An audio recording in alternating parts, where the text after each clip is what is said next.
A coin has two sides. A car has four sides. Most things in life we'll find are multidimensional. A lot of times there's a discussion between black, gray, and white. Other people will say there's only black and white. So most things in life do have more than one perspective, more than one dimension. There's a podium here in the center of the sanctuary. I ask that if you have any comments to use the mic, so those that are on Zoom will be able to follow and hear your comments. But one thing that struck me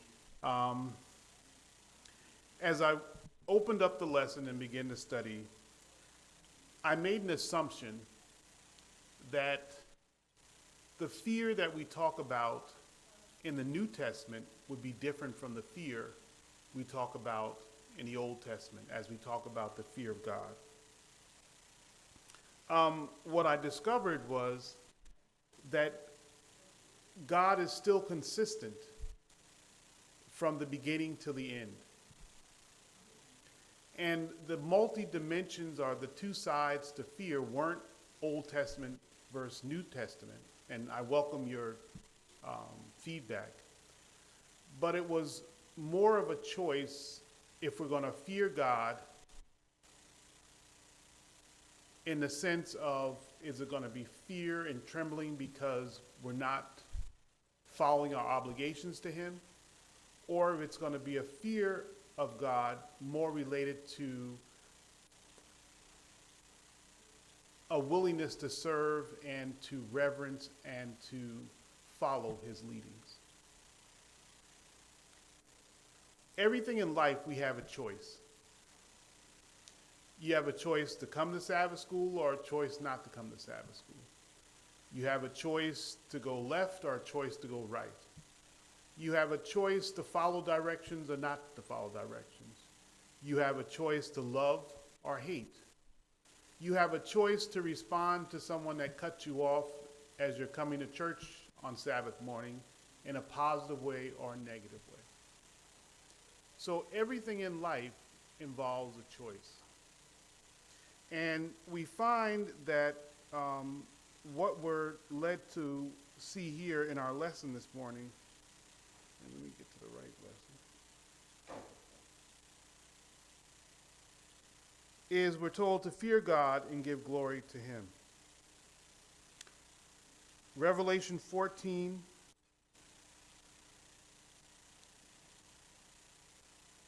I'm not going to read all that this morning.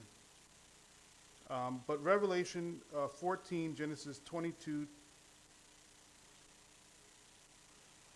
through 12 says, "And he said, Lay not thine hand upon the lad, neither do thou anything unto him. For now I know that thou fearest God, seeing thou hast not withheld thy son, thine only son, from me." Ecclesiastes 12, 13 through 14. "Let us hear the conclusion of the whole matter. Fear God and keep his commandments, for this is the whole duty of man. For God shall bring every work into judgment with every secret thing, whether it is good or whether it be evil." Colossians 3, verses 1 through 2. "If ye then be risen with Christ, seek those things which are above, which Christ sitteth on the right hand of God. Set your affection on things above, and not on things of the earth. Wherefore, seeing we are encompassed about with so cloud of witnesses," Hebrews 12, 1-2. "Wherefore, seeing we are also encompassed about with so great a cloud of witnesses, let us lay aside every weight and the sin which doth so easily beset us, and let us run with patience the race that is set before us, looking unto Jesus, the author and finisher of our faith, who for the joy that was set before him endured the cross, despising the shame, and is set down at the right hand of God." And 1 Corinthians 3, 16 through 17. "Know ye not that ye are the temple of God, and that the Spirit of God dwelleth in you? If any man defile the temple of God, him shall God destroy. for the temple of God is holy, which the temple ye are. Revelation 14:12 says, here is the patience of the saints. Here are those who keep the commandments of God and have the faith of Jesus. The fear of God. There's two sides. There's a fear that comes from knowing you're going to get that whipping.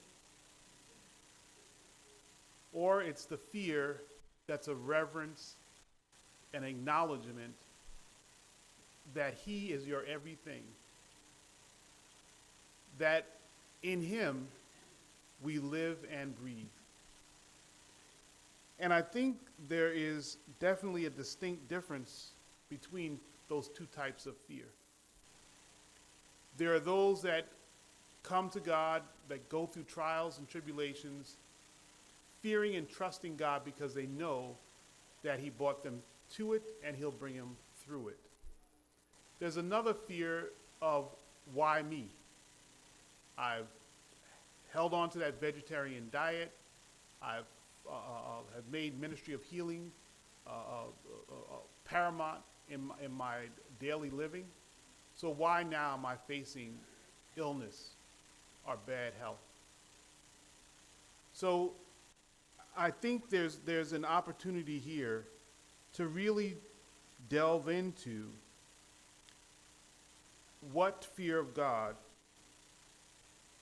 are we embracing? There's a short story in Sabbath afternoon's study that the author presents to us, and we learn best through stories. And as that fire broke out and that clown kept on pleading with those people to leave that theater, the context of the situation, the context of the environment led them to look at it from one perspective. This is entertainment. It's all about entertainment. And the author sought to bring an example to how we're living in this time. 2 Peter 3:10 says, the heavens will pass away with a great noise, and the elements will melt with fervent heat. Both the earth and the works that in it will be burned up. The end of the world and the events leading up to it are, as we know, no joke. The world faces the most serious crisis since the flood. In fact, Peter himself uses the story of the flood as a symbol of the end. You know, I once heard a minister say that there's a lot of similarities between an actor and a minister. There is an effort to convince you, to persuade you, to educate you on a fact. To create, as they speak to you, a certain persona or a certain perspective as they deliver a message. There's emotion, there's passion. And I believe sometimes we can sit in that audience for so long that it becomes more entertainment than education. And as some of us have heard this message for year after year after year after year, and I'm thinking I've heard this message for over half a century.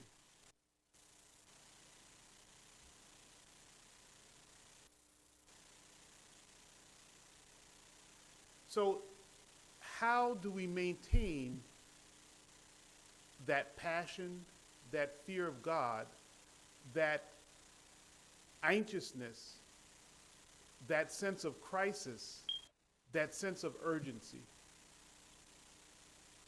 or we end up like the clown in front of an audience that doesn't recognize the seriousness of the situation that we're in.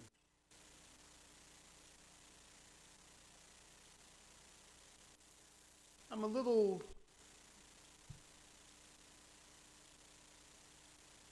ambivalent about the use of the clown because I don't think there's anything funny about this gospel. But I do understand the principle.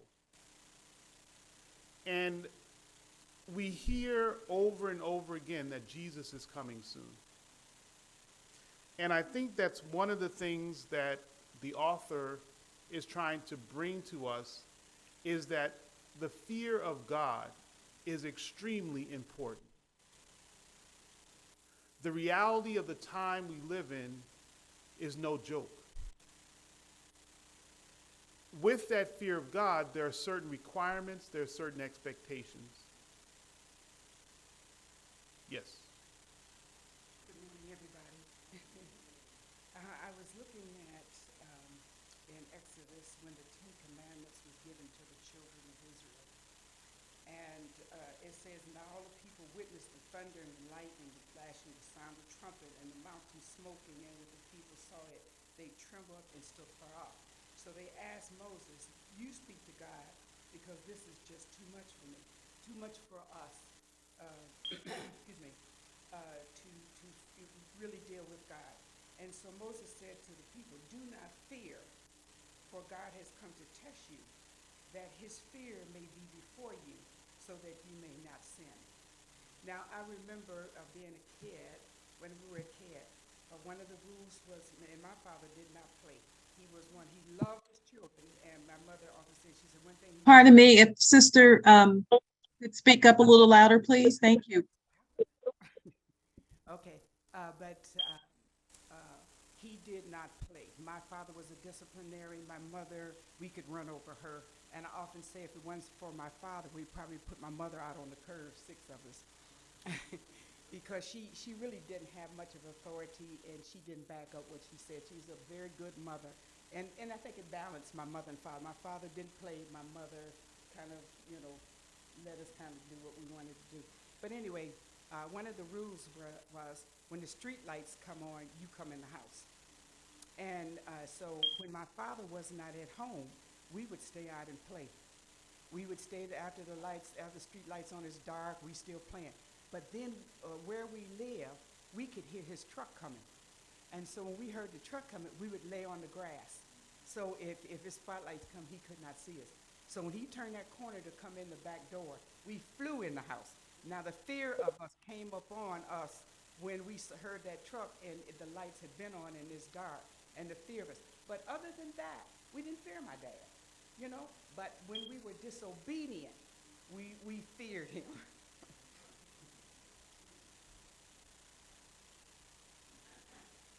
Thank you. Now, I did a little digging, and I never took a minute of Greek or Hebrew, so bear with me. But as I mentioned before, I started out with an assumption. And as I read through the lesson, I quickly began to realize my assumption was totally off base.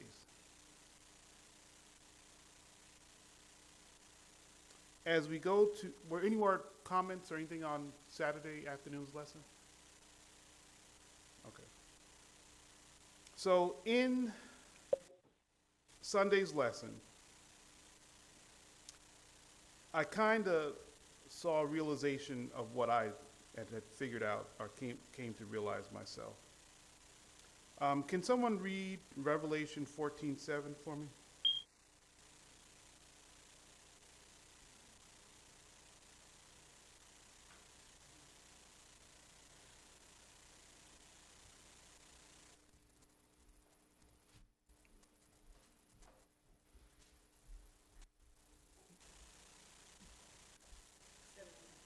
(14:7), Yes. saying with a loud voice, fear God, give glory to him, for the hour of his judgment is come, and worship him that made heaven and earth and the sea and the fountains of waters. Read that last part one more time. And worship him that made heaven and earth and the sea and the fountains of waters. Yes. All right. Well, I'm not going to make you get up again because you're going to think I'm trying to give you some exercise this morning. Can someone read Genesis 22:12?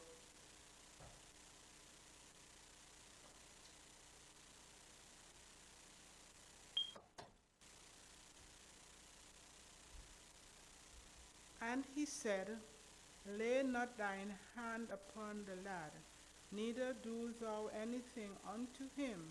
For now I know that thou fearest God, seeing thou hast not withheld thy son, thine only son, from me.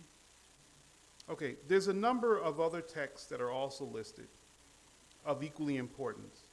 Psalms 89:7, God is greatly to be feared, and the assembly of the saints to be had in reverence of all them that are about him. Then shalt thou understand the fear of the Lord and find the knowledge of God. And Proverbs 2:5. Ecclesiastes 12:13-14. Let us hear the conclusion of the whole matter. Fear God and keep his Yes, fear God and give glory to him. For this is the whole duty of man, for God shall bring every Amen. work into judgment with every secret Whether thing, it be good or evil. whether it be good or evil. So there's something the author is trying to accomplish here.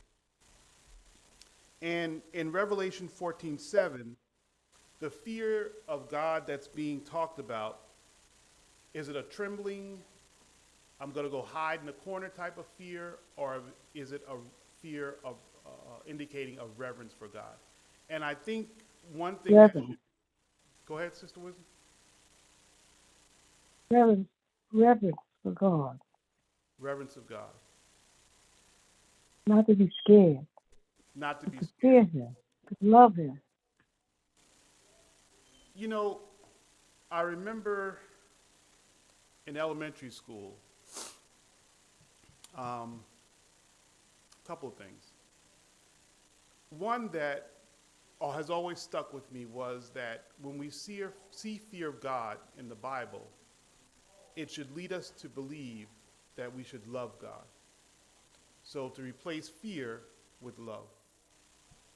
As I've gotten older, I've learned to realize that sometimes God does expect us to fear him and to know, just like a parent, as you mentioned, there's going to be consequences if you act up. I believe in some instances God is acting as a parent. In other instances, he's acting as a friend, a source of love, comfort, asking us to acknowledge that he, as our Father, has the best intentions for us. And there's an expression called the carrot or the stick. If you behave, you get the carrot. If you act up, you get the stick. And I see that dynamic playing out in this lesson. There is a object necessity to understand that there are choices to be made. Lucifer had a choice. He could worship God, or he could ask for worship to be focused on himself. That same choice persists today.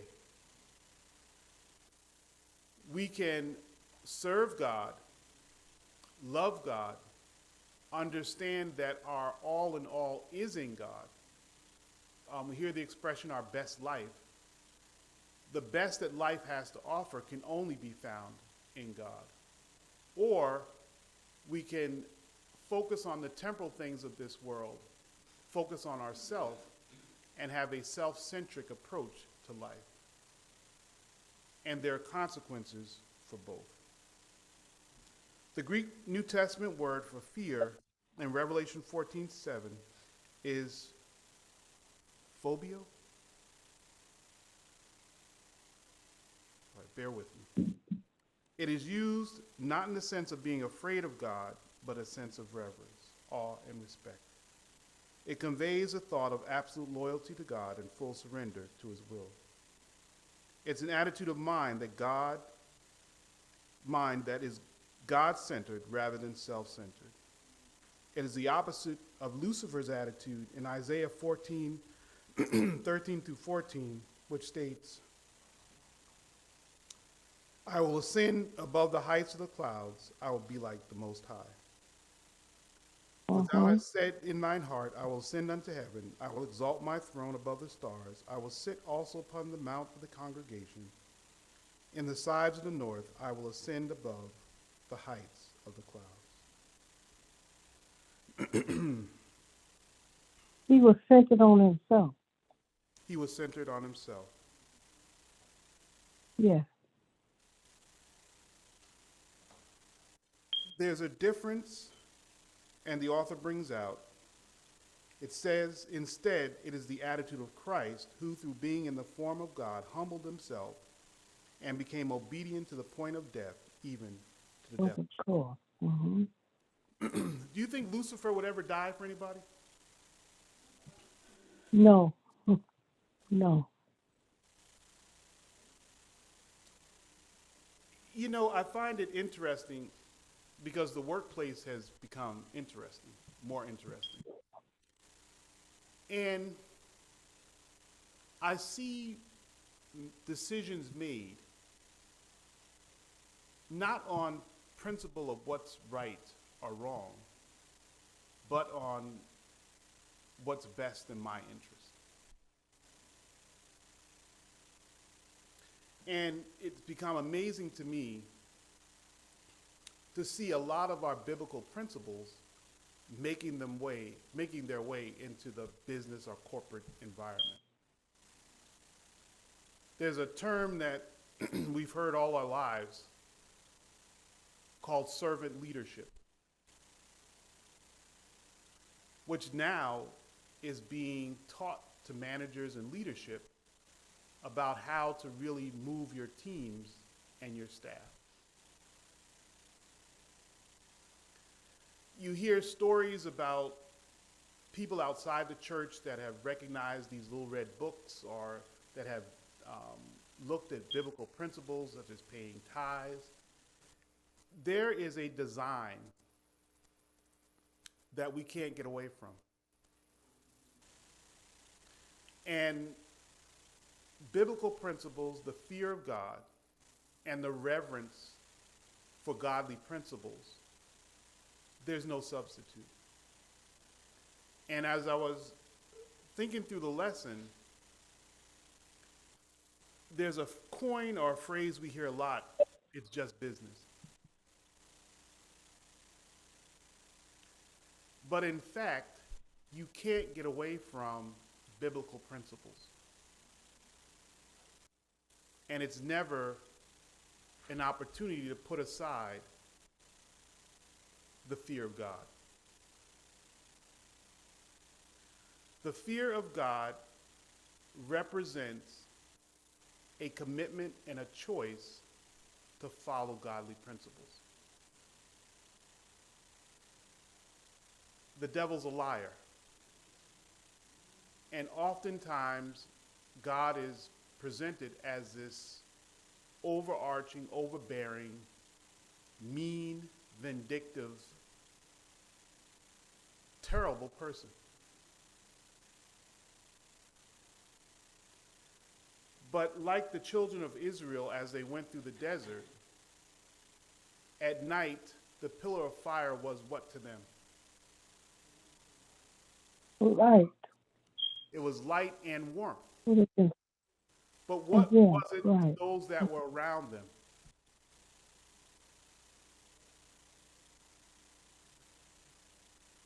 It was what?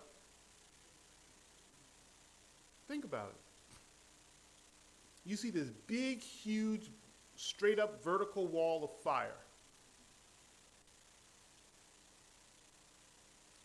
To the children of Israel, during the day, it was what?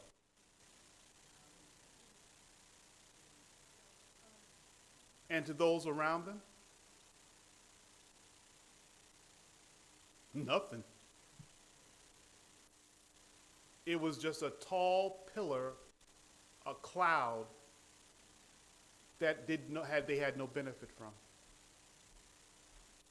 At night, it was probably a very terrible scene to witness. But to those that were in the fold, that were serving God to the best of their ability, it was comfort, it was warmth, it was a constant reminder that God was with them. Mm-hmm. So depending on the perspective, their view of it would change. I believe the same thing happens with the fear of God. The carrot or the stick. If you're serving God, if God is extremely the center of your focus, Abraham knew that based on his relationship with God and their past experience, that no matter what happened, God would do what? To keep them. He would keep them, take care of them. What were some of the other things I heard? Take care of him. What Well, else? I said keep. He trusted and believed that no matter what God asked him to do, based on their past experience, that he would what? It would be okay. Mm-hmm. That he could raise his son up again, even if he took his life.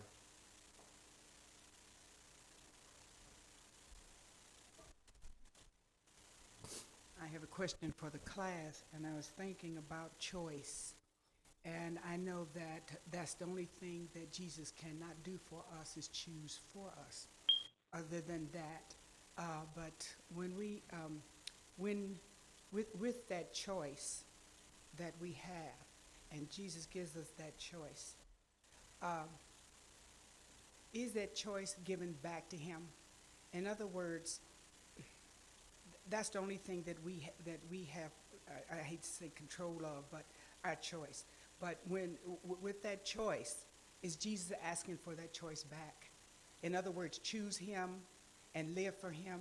And so I'm just saying, I hope that makes sense. I'm trying to figure out the choice that Jesus gives us. Now, what does He want us to do with that choice?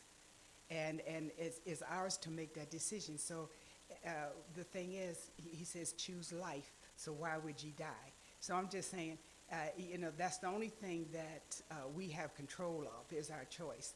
And so is Jesus asking us, I'll give you everything. Now I'm asking you to return that choice and choose me. I don't know. Does this make sense? Anybody want to comment? I would like to comment. That's a good question. And I think that the choice is always ours, even up until the time our probation closes. What He wants from us is, and when I hear you say choice, sister, I hear will, because when we give our will up to God, then that is exactly what He wants us to do. And we trust Him and we love Him, but He never takes that from us ever. It is always a free action that we do up until the end of time or until our probation closes. That's what comes to my mind. That's a good question, Sister Adrian. Thank you. Now I know someone else in here is turning that over in their minds and has some comments. So before I say anything, who else has some comments on that? When I look at it too, excuse me, when I look at it, that's why the Lord gave us a free choice. He didn't want us to serve Him out of fear. But that's why He wants us to serve Him out of love and a free choice. So we can either choose life or death. And believe me, I choose life. The question is, with our choice, when we choose Christ, do we give our power of choice to Christ? And I think this is a really, really important question, Sister Hinton said that with choice, she thinks that's synonymous with will. So when we choose Christ, do we give our will or choice, or are they two separate things that we give to Christ? What happens? Yes, I was thinking about it, and as I see Christ telling us to, choose him, it's not that he's taking choice away from us, because we don't have to choose him. But what he is doing is he's giving us an incentive to choose him. He says, for why will you die? Why are you going to choose something that's going to be bad for you, that's going to take away your real freedom, your real power of choice? Evil is the one who wants, Satan is the one who wants to take away our power of choice. So I think he's just giving us the Sister Hinton? Hello? Sister Wisdom, someone is speaking right now. Oh, I can't hear them. All right. All right, give us a second, Sister Wisdom. They're making some adjustments. Oh, well, okay.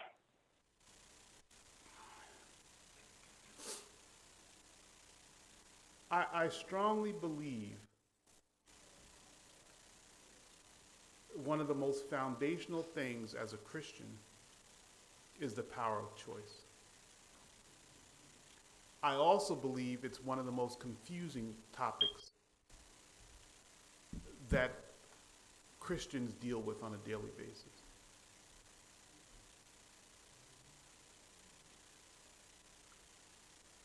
I'm not an authority by any stretch of the imagination, but I do see the will and choice as two separate things.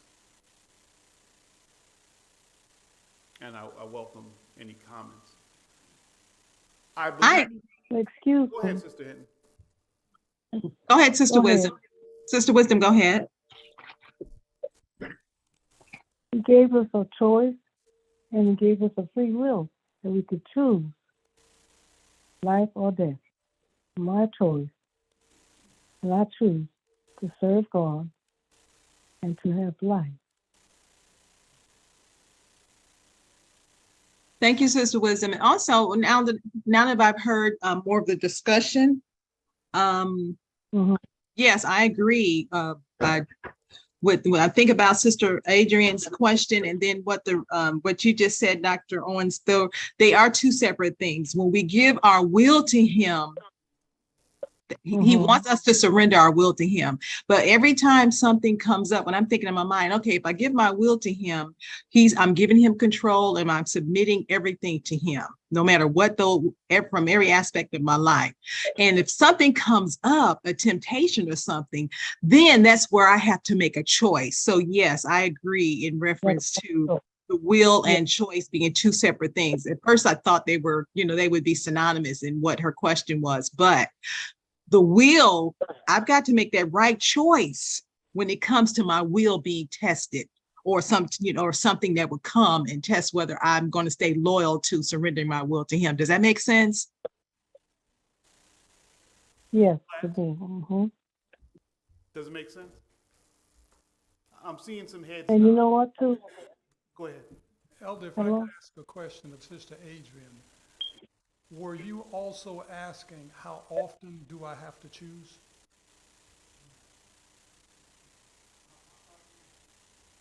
You're making a choice every day. Because and I know my father. If I could ask a slightly cousin question. 1 second, Sister Wisdom. Is it possible to decide one time, and that's good for life? I think the general consensus is no. Because it would be very easy if it was one and done. I should say it would be much easier. I choose Jesus, yay, I'm good. But this business of dying daily can get to be quite taxing.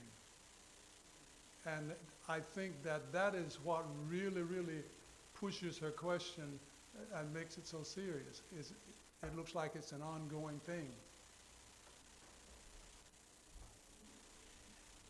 And I think that you have to pray every day, Lord, make me willing to be willing to do what is right. You have to tell yourself that. And pray that prayer every day. But you know you're going to be tempted. Did everyone hear Sister Wisdom? Pardon me? Sister Wisdom, could you speak up just a little bit and repeat what you said? I know my father used to tell me. He said, Sissy, my father. He said, ask the Lord to make you willing, to be willing to do that which is right. Because every day we have a choice that either we want to do what the enemy tells us or we want to do what's right. But we know that when we do the thing that's right, that God is pleased, we feel better. Because that sometimes I make the wrong choices, and then after that I regret it. So that's why we have to pray all the time, that the Lord will help us to do that which is right and to make the right choice. Thank you, Sister Wisdom. Did everyone hear that? Okay. Go ahead, Sister April. I was thinking about Daniel, and he had purposed in his heart that he would not defile his body and that he would serve God. And also to his question about dying daily, Ellen White tells us to get our anointing every day, and Daniel prayed 3 times a day. So as far as our will and giving our will to God and serving Him, it's a daily process, and we have to have a heart and a mind made up to serve God. Not to say that we will have some times where we might trip and fall, but our how can I say it? Our will is to serve Him and to love Him and to do His will. Thank you. I'm going to start calling names in a minute.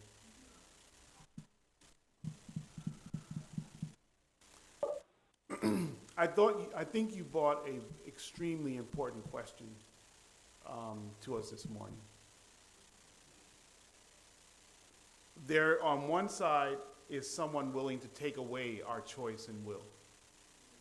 On the other side, there's someone that's saying, if you choose me, if you fear me, if you love me, if you serve me, if you give me your will, then I can give you the best of my best to offer. But it's something that you have to give to me on a willing basis, on a daily basis. There's a question that ties into this really well in the bottom of Sunday's lesson. The first question is, what has been your own experience of fearing God? And I think the second question, how would you explain to someone in a positive way why the fear of God is something good? I think that answers the first question.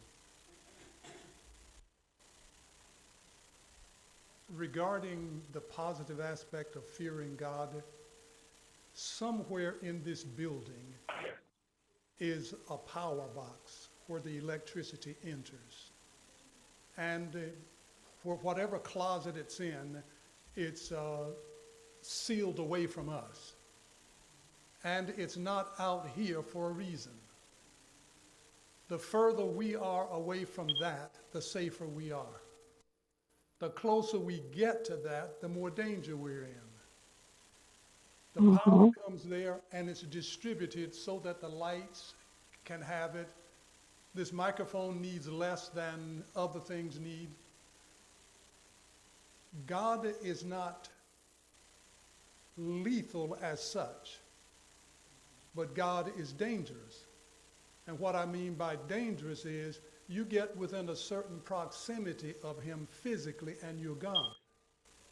His glory would consume us. We have to respect that glory. And I think that's what the fear is talking about. You remember Nadab and Abihu? They went playing around. Oh, yeah. And there's certain things you can't do. You pay a price for it. I worked for an electrical contractor when I graduated from high school. You're wiring these massive buildings, and they have thousands of volts coming into those huge buildings that is distributed. Sometimes you have to work in those great big panels while the juice is still there. And you're sent by yourself. And you're taught, if there's anything distracting, back away. Never turn your head when you're within a certain distance of this panel. Regardless of what happens, do not turn. Back away. The reason being, the slightest mistouch and you're finished. As long as you respect the power in front of you, you were totally safe. But if you get careless, it's lethal. And I think that helps me to appreciate what we're dealing with God. As long as we recognize and respect who we're dealing with, we're more than safe. And in that physical proximity to God, the devil can't come and play around. So we have safety being there. Yes, It's yes. double. Thank you. Okay. Fearing and obeying God, Monday. We're not going to get to Friday, I don't think. But I think we will cover the gist of this lesson.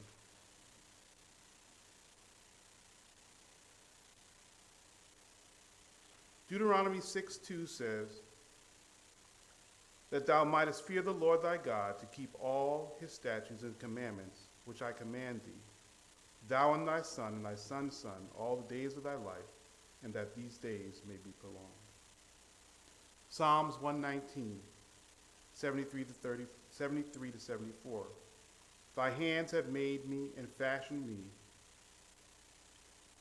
Give me understanding that I might learn thy commandments. They that fear thee will be glad when they see me, because I have hoped in thy word. Ephesians 12, 13 through 14. Let us hear the conclusion of the whole matter. Fear God. Man, fear God and give This is glory the duty of man, for God shall bring every work into judgment, with every secret to thing, judgment. good or whether it be evil. Mm-hmm.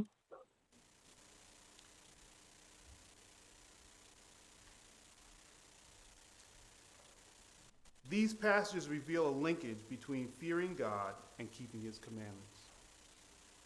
Fearing God is an attitude of reverential respect that leads us to obedience. Heaven's urgent appeal is for those saved by grace to be obedient to God's command. Grace does not mean that grace does not free us from obeying the commands of God. The gospel sets us free from the law of condemnation, not our responsibility to obey it. There are some people who have the strange idea that the salvation by grace somehow negates the law of God or minimizes the necessity for obedience. They believe that any talk about obedience is legalism. Here, how do Jesus' words here? And do not fear those who kill the body, but cannot kill the soul, but rather fear him who is able to destroy both soul and body in hell, found in Matthew 10:28, help us to understand what it means to fear God.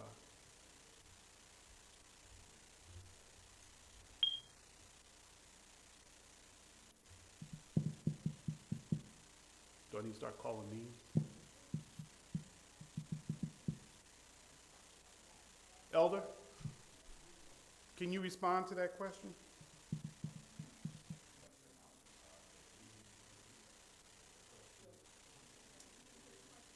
How do Jesus' words, don't fear those that can kill the body, but fear those that can kill the soul and the body? I'm paraphrasing. In Matthew 10:28.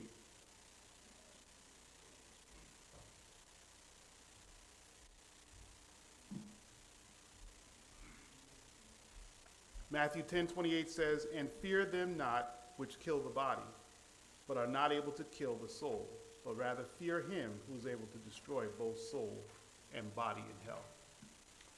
Okay. when you're considering all the killing that's going on today, we are not to really be afraid of man, because man cannot destroy your soul. Man does not have a hell or heaven to put us in. Okay, so we are not to fear man, what he can do to us, whether in terms of whether he can kill us physically, etc. That's what I look at this as. And but I think we ought to fear God, as we've been talking about before, who is able to destroy us eternally. And I want to point out very quickly too, when Dr. Newborn was speaking about the voltage and power, I thought about Moses too, when he had to, when he wanted to see God's glory. God, he had to be in the cleft of a rock, because he couldn't look upon God and live, because the power is in his presence. So strong. The power is in the presence. And I lost the train of thought there. It was something else on my mind, but I just lost my train of thought. But yeah, I'll just leave it at that. It was something else I wanted to share, but I can't think of it now. Okay. All right, I'm going to wrap up today's lesson. And I'm going to just make one more statement, and then I'm going to open the floor to close to any other comments anyone has to make. I think it's important for us to remember that God never leaves us. We leave him. Leave him, right. So right. We talked about choices. We talked about the fear of God. The fear of God should be a reverence of God. It should be a longing for God, a fear of separation from God. When we choose to remove ourselves from God's presence, from God's will, from God's law, we are making a choice to put our will in the hands of the devil. The devil does not give you back your choice easily. One of the biggest initiatives now in healthcare deal with mental health. People are depressed. People are suicidal. People are facing addictions to pretty much everything.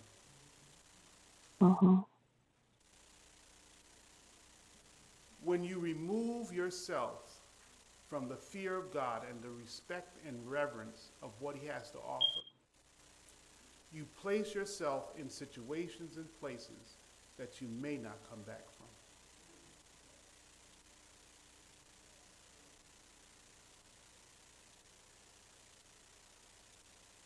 It's not a joke. There's no clowns standing up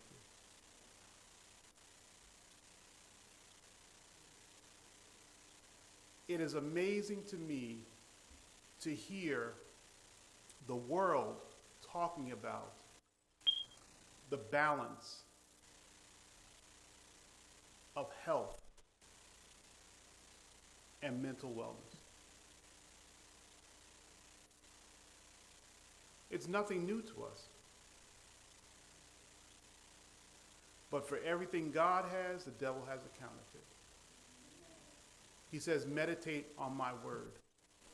They're meditating on Lord knows what. We have become such a self-centered society, and anytime you focus on self as opposed to God, you are definitely going to go somewhere you don't want to be. Mental health is a serious challenge because it impacts everything. Families, your physiological being, your job, everything ties back to your mental health.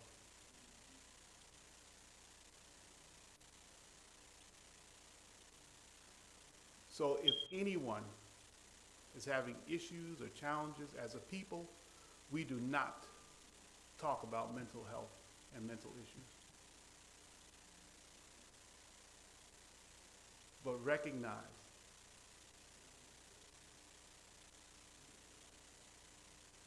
so I'm going to leave it with that if there's any closing comments or anything, but understand that this lesson is a lot deeper than just fearing God. Yes, ma'am. Yes, I just wanted to add one comment that I thought this lesson kind of overlooked a verse that is so beautiful about fearing God, and has such a key point for us, and that's 1 John 4:18 and 19. There is no fear in love, but perfect love casts out fear, because fear involves torment. But he who fears has not been made perfect in love. We love him because he first loved us. And I think that the only way that we can have that perfect, fearless relationship with God is that we love him so much that we are willing to surrender everything to him. We're willing to listen to the Holy Spirit and allow him to transform our lives. Thank you. I agree with you. We are having a lot of mental problems now. But I think of the time in which we live, the Spirit of God is being withdrawn from this world. And Satan is having his way. And he wants control of our minds. And so what we are seeing with these shootings and everyday devastation everywhere is Satan is having his way. We don't have much longer to be here in this world. And as the Spirit of God is removed and Satan is taking over, we're going to see more and more of this kind of thing. So we just need to fear God and give him the glory, stay very close to him, because it's not going to get any better. It's going to get worse. All right, I'm going to let those two comments close us out. I think they have summed up this lesson extremely well.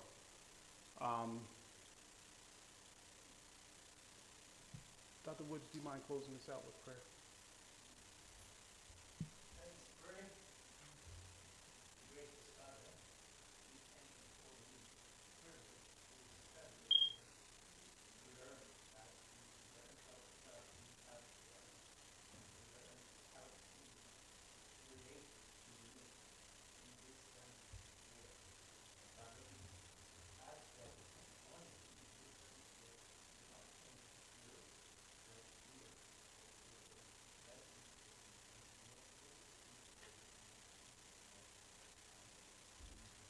Amen. Thank you, everyone.